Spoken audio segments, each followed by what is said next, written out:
The Jonas Valanciunas trade to the Denver Nuggets is now made official. The team announced yesterday afternoon. So what comes next for Denver and the veteran big man? Could a buyout be on the horizon, or can we exhale and feel confident that Jonas Valanciunas is going to suit up and play for the Denver Nuggets in this 2025 season and potentially beyond? Also, how much does Coach Prime have left to prove at the University of Colorado?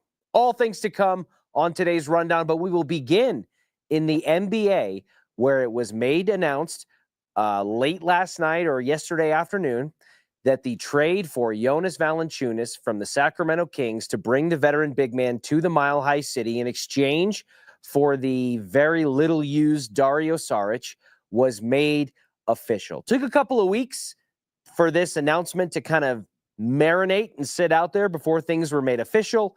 The team obviously had to wait until the start of the new league year in early July, and then also had to wait for the Cam Johnson trade to become official to make the financial aspects work out cleanly. But all of that has been ironed out. Jonas Valanciunas is, as of this moment, a contract that is acquired by the Denver Nuggets. So what comes next? I seem to have maybe kicked a couple of hornets' nests over in Greece and the Balkan region over there discussing this subject. And the Greek basketball club Panathinaikos has a rabid and intense, passionate fan base, which I respect very much because clearly they know and love themselves some basketball.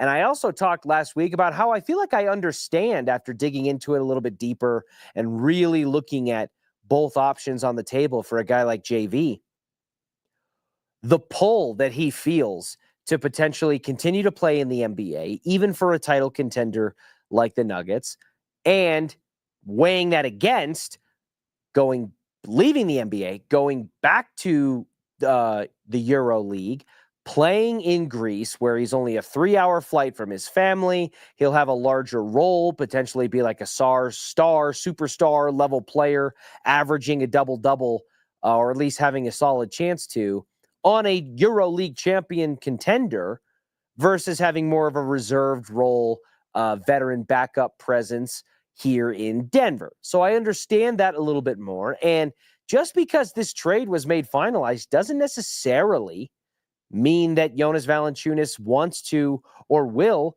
suit up for the Nuggets in 2025. It certainly puts the right step in that direction because now he is acquired by the team in an official capacity and they own the rights to his contract.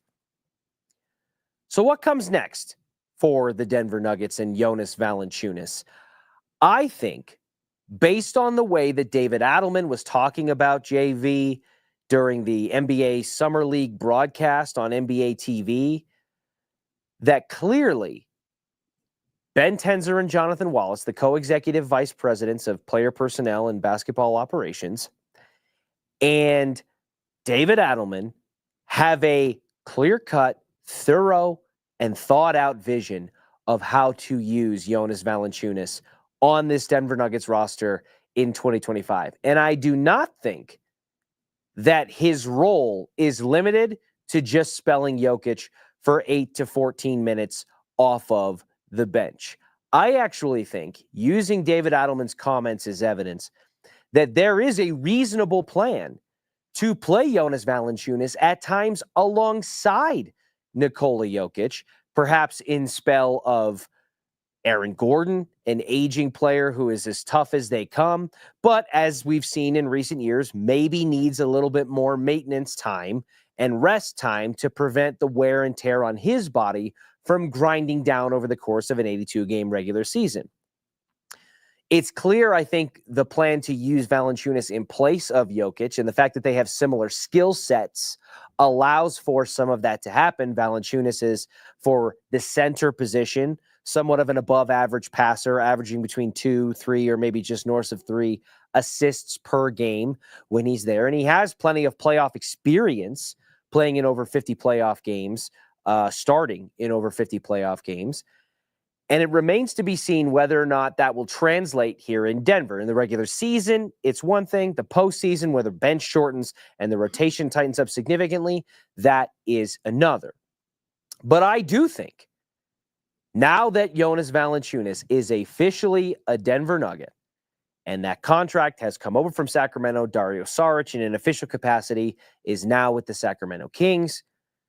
The vision to play Jonas Valanciunas in relief of Nikola Jokic is a valid one. It is necessary, and it is something that has contributed to this team being held back along that second round wall for the majority of the seasons of Jokic's prime. Obviously, they're a few years removed from winning a title, and the hope is to get back to that. But I don't think we can just relegate Jonas Valanciunas as this veteran backup role player who's going to spell Jokic for roughly 10 minutes a game. I do think that there is potential and legitimate sense to play Valanciunas at times alongside Jokic, whether it's at the 4 in place of Aaron Gordon or shuffling around your positions to go big in game-to-game situations. I think Valanciunas has the skill set for it. I think the Nuggets have a need and can benefit from it.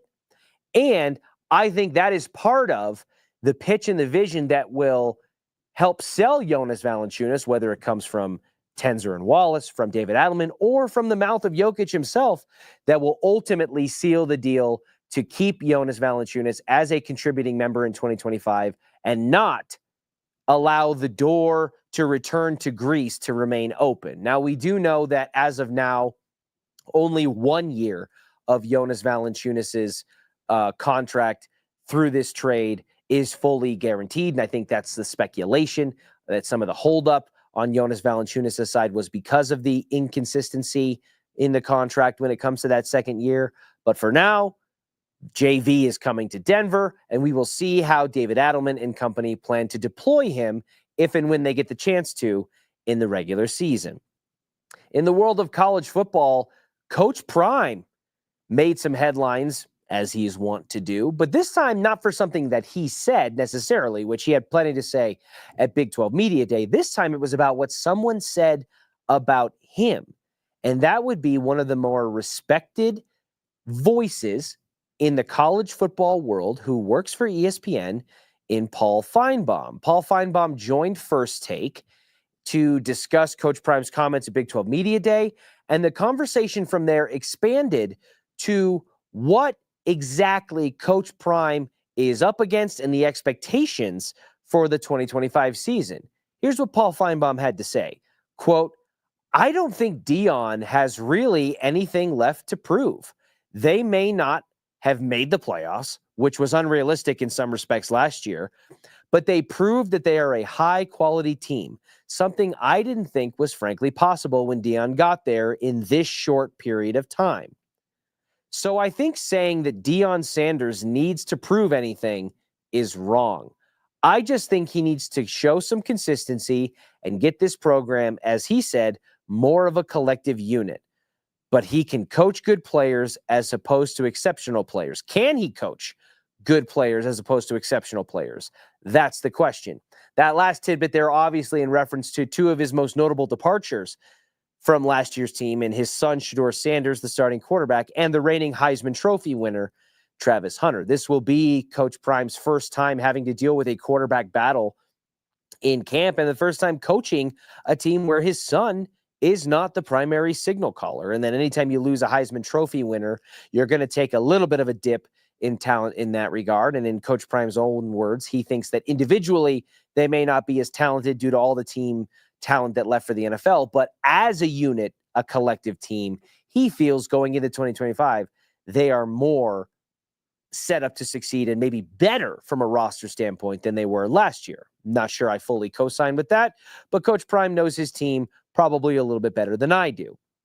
That's not the area that I want to respond to, though. It was the concept of right out of the gate, Paul Feinbaum saying that he believes Coach Prime, as the head coach of the Colorado Buffaloes, has nothing left to prove. Obviously drawing from the substance of the fact that he took over a team that at the time was a 1-11 team, voted almost unanimously one of, if not the worst teams in the entirety of college football at the Power 5 and now Power 4 level. And in just 2 years has turned them into a 9-4 team with an excellent conference record, and somebody who at one point during the season, more than halfway through the season, had the runway lights on to make a Big 12 title game until things fell apart against Kansas. Devin Neal ran roughshod all over the Buffs, and things kind of fell apart from there. But I also think that when it comes to Deion, we start looking at this and kind of framing conversations in a weird way, where anytime we want to be critical or potentially pose some sort of area for improvement or area for growth when it comes to Prime and the Buffaloes, it has to be prefaced and walked back initially with, well, it's clearly a home run hire. He's the best thing that's ever happened to the university. All the money, all the enrollment, all of this, bada. Yeah, all of that, all of which, for the record, is 100% true. But I don't think that those aspects of Coach Prime's start here in Boulder over 2 seasons nullifies the fact that on the football field, I think there still is a lot to prove. When you look at Coach Prime's first couple of years here up in Boulder, yes, the financial revenue generation has come through the roof. Yes, as the transfer portal king self-proclaimed, he has turned this program's roster upside down from one of the worst, if not the worst programs in Power 5 to a genuine, at least from a conversation standpoint, contender in the Big 12. And we'll see if that maintains status without Shedeur and Travis. But he's also one game above 500 as a head coach of the Colorado Buffaloes at 13-12. He's 0-1 in bowl games, and he's never made the college football playoff, even in an expanded format that may continue to expand as the years go on. So for me to say that there's nothing left for Coach Prime to prove, I don't know if I can go that far. And I do disagree with Paul Feinbaum on that regard. Again, I want to preface it by saying this. What Coach Prime has brought to the University of Colorado, in some ways that can be measured, is significant. And in some that can't, is definitely relevant and noteworthy. The revenue generation, the enrollment boost, the eyeball standpoint where Colorado Buffaloes games are each of their opponents' most watched games of the season in many cases, and they are, regardless of record, win or loss, something that the national media and the college football world wants to consume. That in and of itself is a win. But where I disagree with Paul Feinbaum in saying that Coach Prime has nothing left to prove is that they have not achieved anything of national merit or recognition on the actual football field. Is a 9-4 season great? Yes, it is. It's certainly better than the 1-11 where they were 2 years ago. But if Coach Prime's tenure as a Colorado Buffaloes head coach ends without a conference championship appearance, without a college football playoff appearance, or at least a reasonable suspicion that they can get there and to that point, then can we really call it a successful venture? Can we really say that we got the most out of the Coach Prime experience without those two things happening? I don't think so. And therefore, I do think that Coach Prime still has plenty to prove as a college football head coach and specifically here in Boulder. And I think that he has the potential to reach those prove-it points. I'm just not ready to take my foot off of that gas quite yet. Plenty to come in a jam-packed sports week. We continued the countdown toward training camp 2025. Rookies report in about 48 hours from now, and 2 of the most prominent Broncos rookies still don't have pen to paper on a contract. That will be the focal point of tomorrow's show, and we will keep an eye out on any news that pops up between now and then. Until then, we'll catch you at noon tomorrow. I do what I love what I do. Second nature to put in the work.